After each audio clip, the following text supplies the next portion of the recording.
What I'm really excited about, where Stamford has shown innovation and creativity, is marrying the business community, the nonprofit community, and the social service communities within Stamford, as well as municipal government. That's a thrill for us at the agency.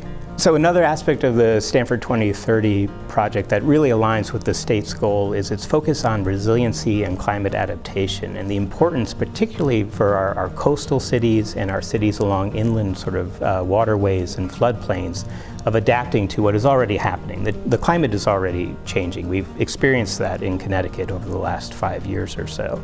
The things that we're doing to use green infrastructure, to use the natural absorptive capacity to reduce flooding events and to channel floodwaters into places where it's okay for the water to go, instead of having the water go where it's disruptive of our life, of our businesses, of our economy, is a key part of what's going on down in Stamford 2030. It's a key part of what we're doing statewide, particularly through our new Connecticut Institute for Resilience and Climate Adaptation, which is working with municipalities all across the state to help them solve the problems and the challenges that they're already facing from a changing climate. We have an 80% reduction by 2050, 80% below our 2001 levels of greenhouse gas emissions. That's a long way to go from here to there, but the governor has charged the Governor's Council on Climate Change to chart a path to get there and set interim targets. The work of Stamford 2030 and the work of cities in particular is an integral part of how we're going to meet our 2050 climate change goals. So Stamford 2030 being chosen as the initiative, it's avoiding recreating the wheel. It's an initiative that's already well established. There's a lot of support for it. It's something that creates a bar, a performance threshold for us to meet, and it's an aggressive challenge. So here in Stamford, for the property owners in here, if they can make it work, they set the standard for the rest of Connecticut and an example for the rest of Connecticut to adopt. We certainly see the 2030 district as a guidance counselor for building owners to direct them on how to start, and really being able to take the steps in order to make the changes that many owners really want to meet certain goals in order for them to reduce CO2 emissions and set an example. And beyond setting an example, it's good economics. It makes sense. If you're an owner, you need to run your buildings as efficiently as possible.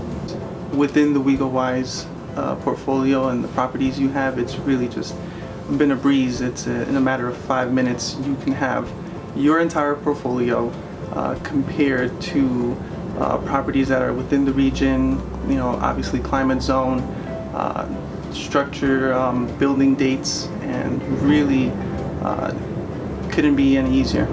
So the value of benchmarking is understanding how much energy your building uses. I usually try to relate this to a single family home. So most people don't understand how much their energy uses and whether it's normal to spend $600 on their electric bill, but they know how much their cable bill or their cell phone bill is.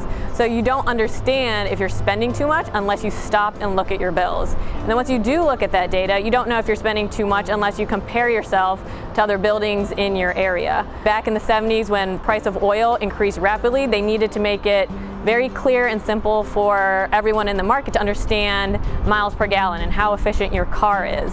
And that's something that we kind of need to do for buildings. Try to make it very clear and simple, make sure everyone can understand, you know, this is the miles per gallon for my building, this is how much it's using, and to understand how to make it better, to reduce the energy use in it. First of all, let me say congratulations to the winner of the 2030 District Awards this year. This taping is in fact done before I know who the winners are, but I have been absolutely assured that you are all terrific, and I know that you are. I also wanted to talk a little bit about the purpose of the 2030 District and the City of Stamford and what I saw as the vision for this. I don't think that we have to make an argument anymore about the need for resiliency, energy efficiency, a green orientation. I think what's special about the 2030 district, though, is it's more than every man for himself. It is, as a community, we can be much stronger if everybody gets on board. To be the best in a community where nobody's really very good doesn't say much for you or for anybody else, but to be part of a whole district, a whole area where we are leaders in terms of applications of green roofs, or whether it's energy efficiency or resiliency and reducing our water usage. That's a whole different thing. To be best among a leading community really stands out. Let's go and make this city a model for all of New England, all of the East Coast, and all of America.